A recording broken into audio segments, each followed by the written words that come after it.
What is up, guys? Welcome back to another video. If you have been following along with my Legacy GT build, you will know that I am planning on doing, well, we just did it. We installed a VF52. To feed that VF52, we are going to be throwing in some 1050 injectors.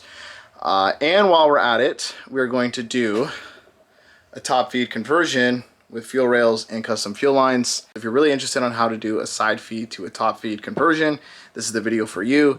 And to top it off, I'm doing it on a budget. This car is my daily budget car, I guess you could say, slash beater. It's more than a beater to me though. So these rails cost me like next to nothing. I think they were like 60 bucks off AliExpress. The fuel fittings, the fuel lines, I got them on AliExpress. I forget what I paid. It was probably like 160 bucks for everything. Yeah, this is super budget. Obviously the injectors, I did not cheap out on that. I just don't trust putting AliExpress injectors in. I went with Canadian Performance Injection.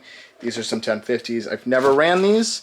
My STI, I have ID 1050s. I was really hoping we were going to upgrade the STI before the Legacy, so I could have reused those on the Legacy, but that's okay. Oh, the last thing we're going to need is our fuel pressure regulator. So that's going to be installed as well in this video. As well, this was AliExpress. I think I paid like 30 bucks Canadian. Baller on a budget, right? So if you guys are interested of what it takes to do really a side feed to a top feed conversion, you're going to need a set of STI top feed TGVs. You don't have to do a TGV delete. I decided to because I'm getting tuned and might as well delete it, and I'm going to get the codes removed anyways. You're going to want to go with the TGVs that are from like an 09 STI. I don't know what the oldest you can go with. The reason is the hole right here is where your intake manifold bolts up to, specifically the plastic ones. And if you have the plastic one, like on the 08 to 14 WRX or like my Legacy GT, it will bolt up perfectly, no modifications required. You can buy billet TGVs, but if you're on a budget, you really can't go wrong with this. Another way of doing a top feed conversion swap is you could actually use OEM STI fuel rails. I believe it's 2007 up. I'll correct it if I'm wrong, but I believe it is. These rails actually came out of my 2018 STI. I ended up doing custom AN lines, so no longer needed these. Also, I have the fuel lines and fuel pressure regulator here. This is also out of my 2018 STI. I just held on to it for a rainy day, but I was really considering of doing this method, but ultimately I decided to do the AN lines. In my opinion, it's just way cleaner. Yes, you could do this if you really wanted like a sleeper OEM look or style. From my understanding, you would have to do some sort of modification to these. What exactly, I don't know. I don't know if it's a fitment issue or what. That's just what I've read and heard. It may just bolt up. I could be wrong about that. But yeah, if you guys really wanted, this is another method of doing this, but I decided to go the AN route. I think it just looks way cleaner. That being said, I feel like it's gonna rain and I don't really have a lot of time. So what I'm gonna do, probably to end the night, is I'm just gonna clean off my block. Just wanna clean up here with some Scotch-Brite and just kind of get some scum away just so we get a proper seal when we throw everything back together.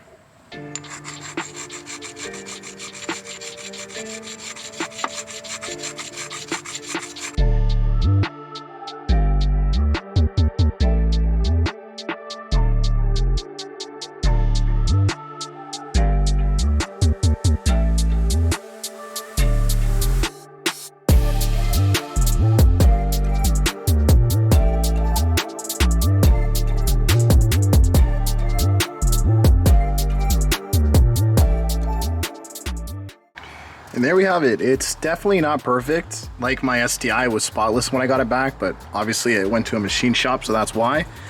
But I mean, for doing something quickly at home, I think it's really not too bad at all. Overall, I really didn't spend much on this. I found these for 20 bucks for the set. That's a really good price, actually. This was $62.02. Came with everything we need. In our injectors, we went with 1050 CPI Canadian Performance Injection. I've never used them, but I can't see why they do bad. I haven't heard anything bad about them. So these are just your, top feed injectors with the sleeves for our TGVs. When we do wire this up, I am going to cut off the original injector connectors and then put these in instead. We're going to use these hex socket caps to plug up the holes where you would put a pulse dampener. We're not using that on this build, and we didn't even do it on my STI. It even comes with spacers, and you could double these up depending on the type of injectors you have. And then afterwards, I'll just kind of give you guys a comparison as to what a top feed injector looks like versus a side and why you'd want to do this. Also, to seal these up, if you don't seal them up, they're gonna leak. I use this stuff. I'm pretty sure these are meant for like hydraulic lines. I literally use this stuff on everything. I've used it on my air fittings for my air tank in the STI. I've used it on my fuel lines on the STI. I've used it for plumbing. I've literally used this for everything and it has never failed me once. So I recommend the stuff. Is it the proper stuff to use? I honestly don't know, but it's never let me down. Also, when you put these in, you're gonna wanna lube up the O-rings. Don't put them in dry. People use Vaseline, people spin on it. Yeah, they spit on it. I heard engine oil is bad for the O-rings. I could be wrong on that. So honestly, I think I'm just gonna spit on it. So yeah, all right, let's get it together.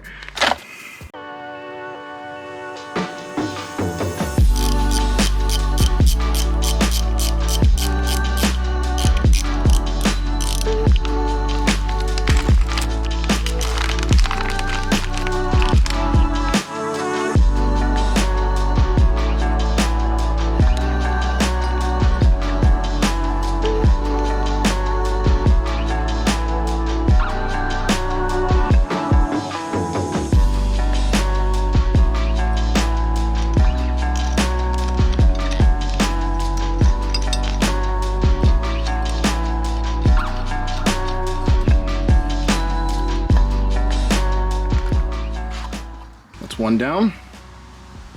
Looks pretty good if I say so. I like the blue too. It's kind of hot. One more to go. I'll put this one aside. Obviously, if you're doing this, let that sealant cure. You do not want to run fuel through this while it's still drying. It's just going to leak. And that is two completed. I'm not going to lie, this side, for whatever reason, I struggled seating the injector a little bit. I don't know if it's the sleeves on them are a little tight, but I ended up just spitting on that thing a little bit more. And got it in, gave it that hawk too. Yeah, that is what a side feed injector looks like. For manufacturing, I don't know if this is a cheaper way. Honestly, I can't tell you. In my opinion, I feel like it'd be more expensive, but whatever. As you can see, there's quite a bit difference because now what you're doing is shooting through the top of the injector, whereas that is the side. It's a lot easier apparently on the tuner end to just use top feed. Also, it's cheaper to buy top feed injectors compared to side feed. So keep that in mind. And also, if you were to try to buy them used, you're gonna have a hell of a lot of easier time buying top feed injectors used compared to side. So just the more you know.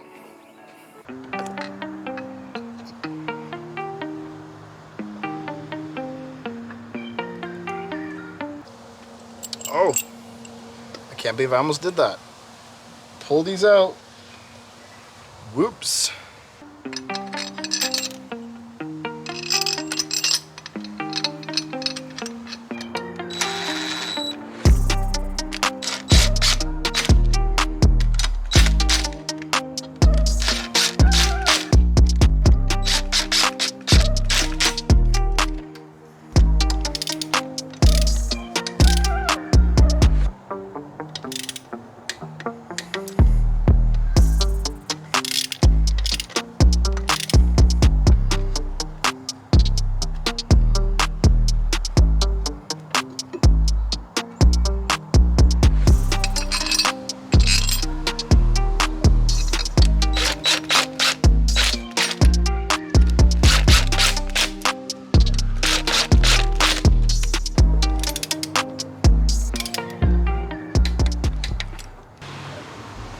Thanks, Joel. Your injectors are looking pretty spicy. So up for our next issue, and this is our AliExpress fuel pressure regulator. It was pretty cheap, and you could have also gotten a fuel gauge, but I already have one, so I decided just to not bother. It's 8 AN ORB on the sides, 6 on the bottom, I believe.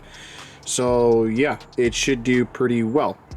It's actually, I think, bigger than what I have on my STI, to be honest. Build quality, I'm actually surprised by it. It feels pretty close to my Aeromotive one. Now, I'm not knocking Aeromotive. I really like my Aeromotive fuel pressure regulator, but for $36, it's hard to beat this. And if it does fail and give me problems, then I'll happily upgrade. Just for now, I like to give it a shot and see how it does. But I need to figure out where this is gonna go. My STI, I had it somewhere here. It was actually further back in there. Being I have this giant brace, it's kind of holding me up. So I'm gonna spend some time and see if I can fabricate something to hold this. I'm kind of thinking somewhere here, but honestly, I don't know. By the way, to trigger some people some more, all of my hoses and all my fittings are AliExpress specials. Even this little 90 right here. Literally everything I need, I got from Ali. All right, let me figure out some things. I'll be back.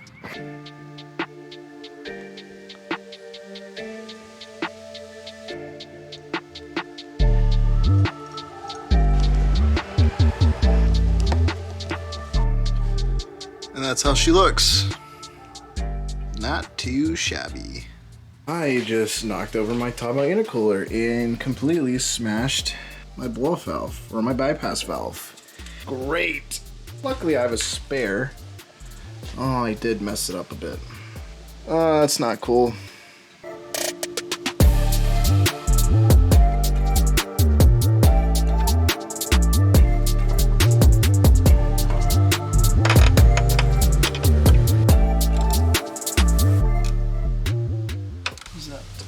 Yep, still moves freely. And that is our fuel, oh, almost fell. It is our fuel pressure regulator mounted. Sweet. Now that daunting task is done, we can go ahead and start plumbing all the lines. So we're gonna do a parallel setup. The fuel line's gonna come out, it's gonna split to a Y, it's gonna go to the front of each rail. It's gonna come back and go into the fuel pressure regulator. It's really not that complicated. It might sound complicated, it's not that bad. But what I'm gonna do is show you guys quickly how to actually make AN lines, just so you guys are aware. It's not that bad. It seems daunting, but it's not that bad. Before I forget, black is send, gray is return. So black is gonna end up coming down to this fitting, splitting to the front of both fuel rails on either sides of the block. It's gonna make its way back to either sides of your fuel pressure regulator, down the bottom into your gray line right there. So as long as you remember that, it's pretty easy to set up. But this is the fun part of now running all this. So I like to kind of start at the front of the fuel rails and work my way back. So I have my Y fitting here with a couple straights and a 90, and I'm just slowly gonna kind of start hooking everything together and get a final product that's somewhat clean, hopefully. You're gonna want an AN fitting wrench just so you don't chew up your fittings. Honestly, these are pretty inexpensive. You're also going to want an AN fitting like vice grip, like clamp. This again is just so you don't chew up your fittings. I recommend a grinder with a cutoff wheel and a little bit of tape before you cut it. Just wrap the hose, cut it, and then you're gonna thread it onto your fitting. You're also gonna want a little bit of engine oil just so you can lubricate the fitting and get it on snugly. To start off, you're gonna wanna unscrew your fitting, and you're going to want this end right here. Typically these are reverse threaded. This one doesn't seem to be, which is interesting. You're going to want to take your fuel hose, which assuming if you cut it, you would have electrical tape on there. You're going to want to remove that. This is back when I did my STI. Push your fitting on. If it's reverse threaded, you're going to be tightening it by going left. It's real trippy when you first do it. So it's gonna be hard to see. Yeah, I doubt you can see that, but I do have the hose bottomed out to just below the threads. Go ahead and put your fuel line in the grippers. Like so, clamp it down, and it's nice. I'm actually standing up to do this. I'm used to doing it on the ground, and it sucks. Snug it up just so it's not gonna come loose. You don't gotta ream on it. And then I like to take a bit of engine oil, throw it on the fittings just to kind of help glide it in. And then we're gonna wanna push and spin at the same time. Let's get the AN wrench, lock her in.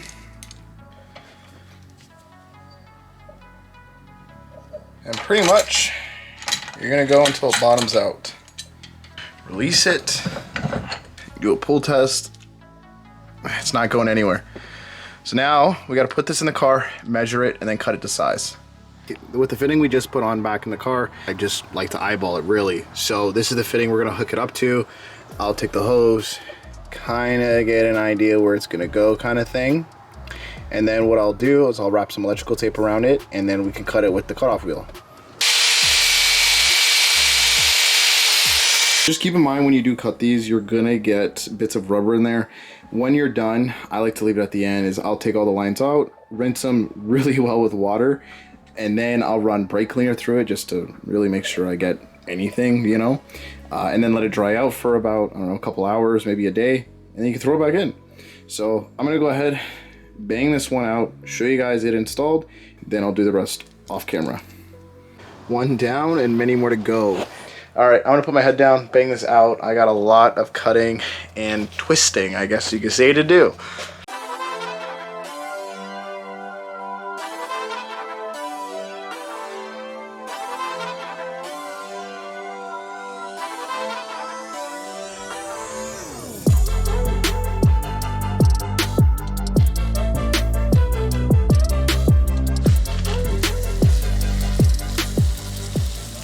I am back. These are definitely dry now. It's been a lot more than one day.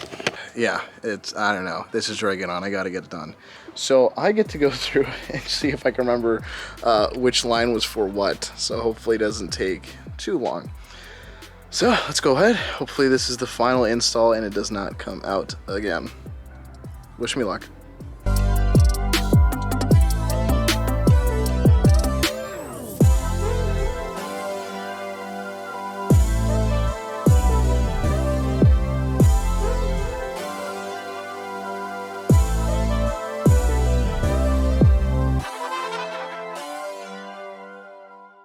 Well, you can probably tell it's gotten pretty dark.